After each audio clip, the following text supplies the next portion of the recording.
Hello, welcome to Steven Shinder Reviews in video form with day 14 of Chucktober, reviewing Chucky Season 1, Episode 7, Twice the Grieving, Double the Loss, released November 23rd, 2021. This was directed by Samir Rahem, so same director as the previous episode, Cape Queer, and we got Mallory Westfall as a co-writer on this once again, but this time with Isabella Gutierrez. So let's look at Isabella's past credits. Apparently, Isabella had acted in a TV movie called She Creature, something called Rise Blood Hunter, Women in Trouble, and Electra Lux, but was also had a story by credit for 2 episodes of Channel Zero.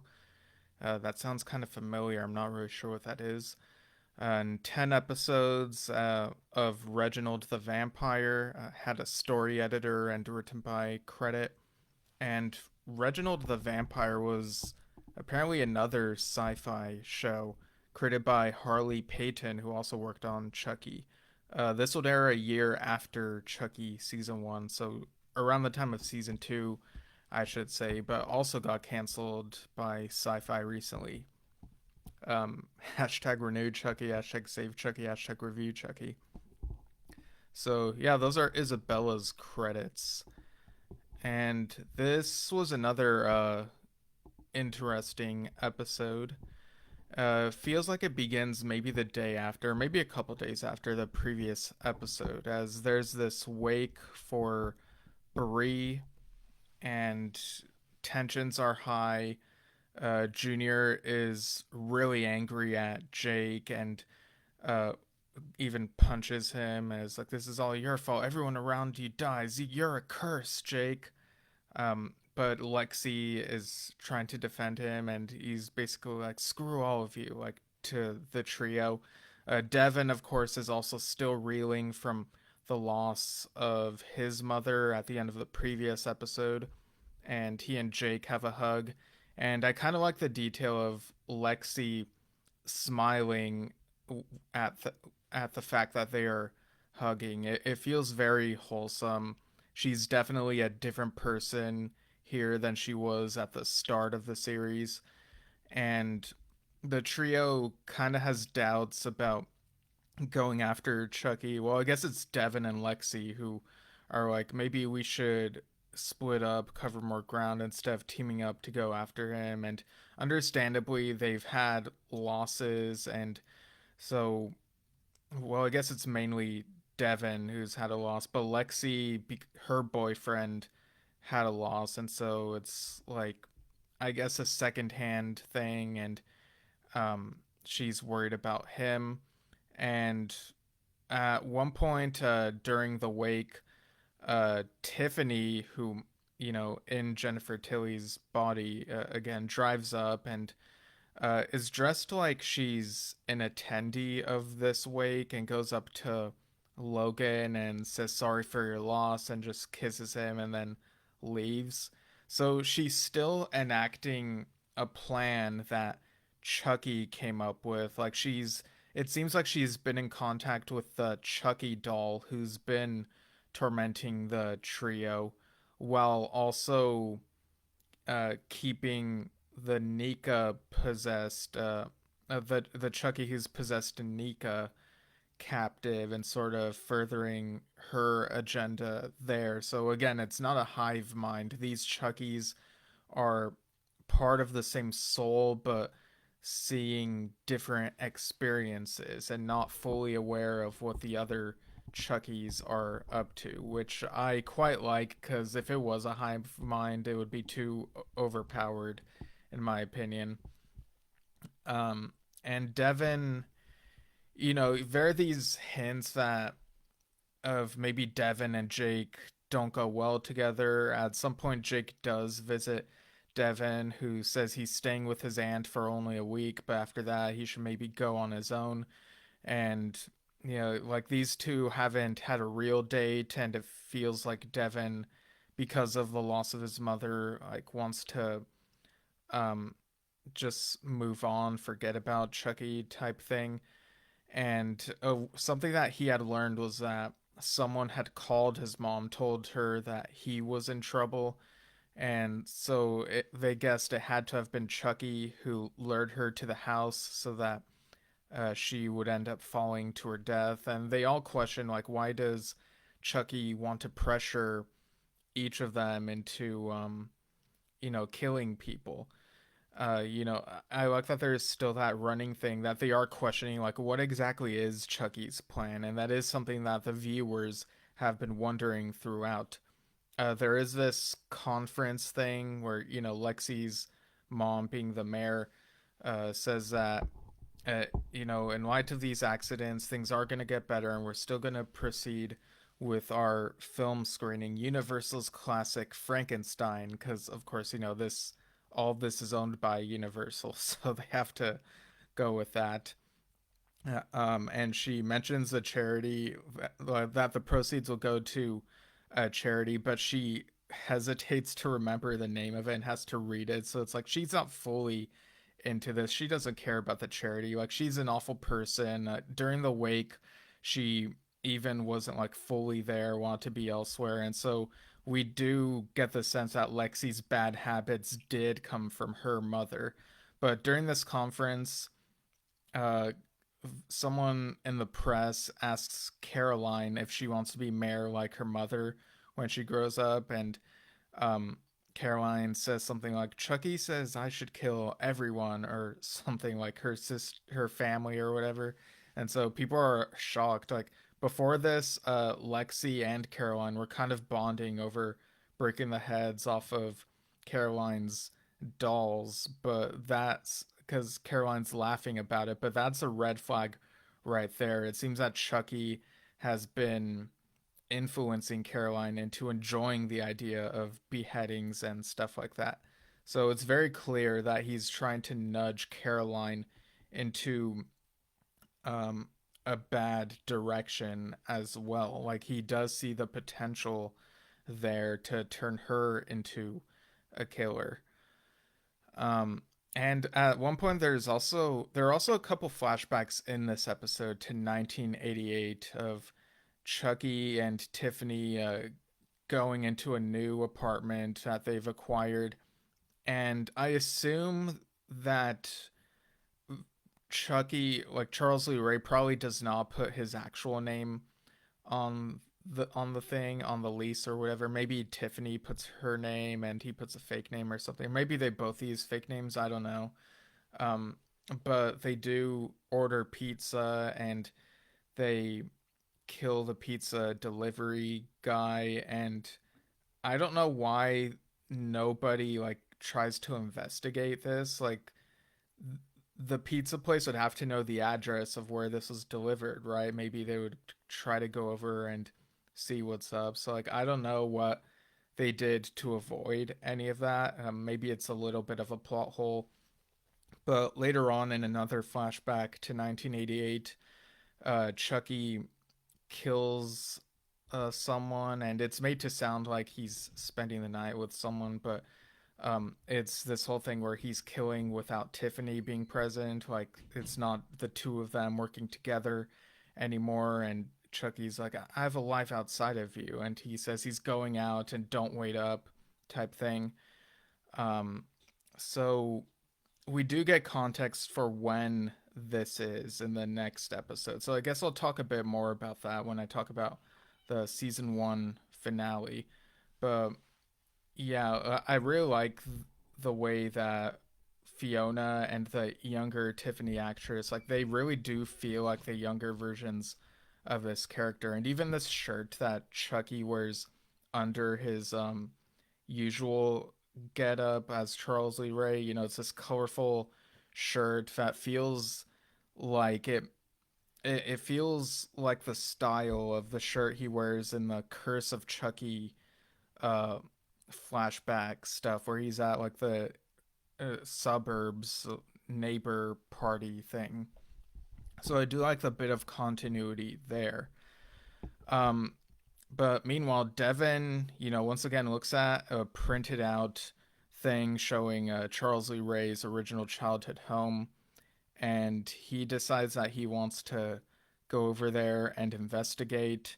And meanwhile, Junior is confronted by the Chucky doll, and it's not really clear for some of this whether he actually knows that the doll is alive or if he thinks that the doll is part of his, like, maybe he's hallucinating. Like at one point he does say maybe I'm losing it, but he does hear Chucky say you can do what I couldn't get Jake to do. So I feel like that should be a red flag. Like he should realize that Chucky was behind Jake's father getting killed. And does Junior not remember when Lexi told him about Chucky coming to life and the havoc that he was wreaking? So why would he not suspect that maybe Chucky was behind his mother's death? I kind of go back and forth on whether it's actually believable that he would comply with what Chucky wants him to do, which is to kill his own dad, Logan, and blaming his dad on his mother's death. Junior at this point still thinks his mother's death was a suicide and that it was all his father's fault. But yeah, so Junior is under Chucky's influence now. He is even sitting on the stairs watching as Jake has packed up to run away from this town, and he steals money from Logan's wallet while he's asleep on the couch after having had some drinks. He's falling into his brother Lucas's habits. And after Jake leaves, uh, sorry, I had just remembered something else that happens earlier, but I think it'll be more relevant when I talk about it toward the end. Uh, so Junior confronts Logan, and Logan tries to talk to him, and maybe I should talk about that a bit later and explain what's happening with Jake. So Jake is listening to Devin's podcast, and Devin has this really heartwarming thing about how people like to think that the Saints watch over us in Hackensack, and I guess that sort of ties into the cross that you see in some shots of the town. But he says, and they were right. I had a saint watching over me. It was my mother. And he mentions his favorite detective. I think he says favorite detective, like singular, which I take to mean Jake. And Jake, when he goes to the station, he notices some delivery guy carrying a good guy doll package, and he buys it off of the guy, bribes him and uh, to tell him like where it's being delivered, and he mentions the address. And so Jake checks that the doll isn't alive, and it's not. So he brings it to Lexi and tells her the address, and it turns out to be Charles Lee Ray's old home. And Lexi sees Devin's Snapchat and that he's walking somewhere, and they figure, oh, he's going to Charles Lee Ray's old home. And he does, like, he breaks into the house and sees that Nika is tied to a chair being held captive, and you really don't know if it's actually her or Chucky in this moment. So I think that's kind of builds some of the suspense. um if you haven't watched like a preview promo, at least I do vaguely remember maybe they had this scene air as a promo, and it kind of spoiled the whole thing. Like, so he unties Nika and says, so what's your name? And she's like, well, it depends. And basically revealing that it's Chucky, able to stand, does the Chucky voice. So I guess Chucky is, well, I guess in Cult of Chucky, we did see that it could have the knack of sounding like Nika, perhaps. But yeah, so Devin is captive now in this house, and over at Junior's place, Tiffany does drive over and uh, insinuate that she and Logan had an affair, and is like, I'm so sorry, it'll be our little secret. So again, she's continuing to enact Chucky's plan while having her own side plan going on. And so Junior is confronts Logan and says, "Mom killed herself because you were cheating on her," type thing. And Logan says, "Your mom killed herself because she was a quitter, just like you." And also the Chucky doll, like in the normal good guy doll voice, taunts Logan, being like, "Logan, Lucas, Lucas, Logan, sounds the same to me, just some twin failures," type thing.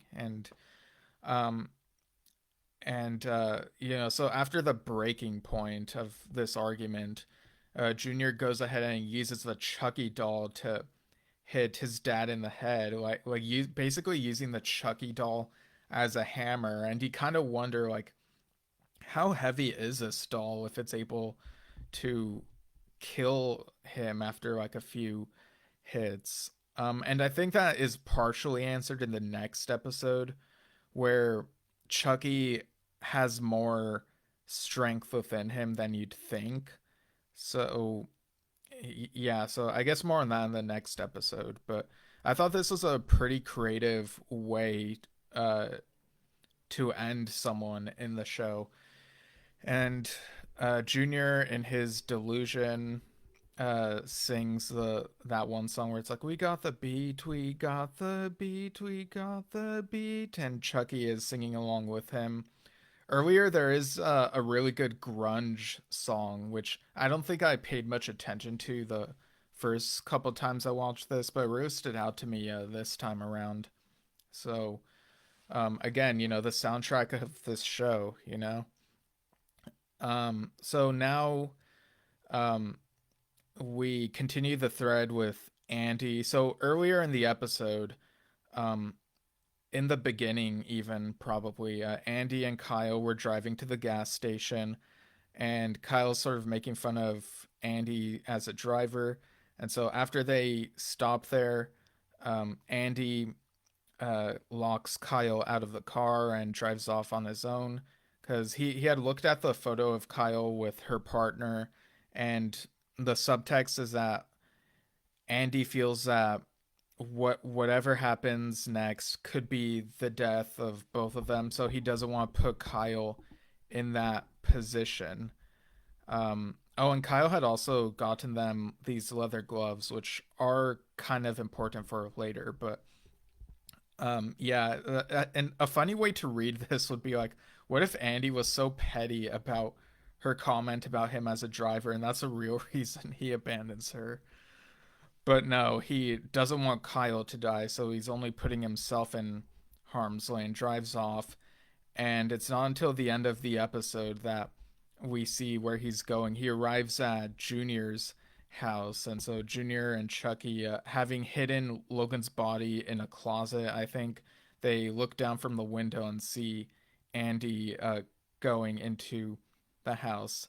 And so simultaneous to this, as right when Logan dies, we see Chucky dolls, their hands moving a little, and so we get this shot at the end of Devin is captive, tied up in the chair, and he's surrounded by Chucky dolls, and they've come to life. So we see that Logan's death is connected to this. So this suggests, and it's explained in a little more detail next episode, that Chucky had to tempt someone to kill another person in order to make this whole army of Chuckies thing work.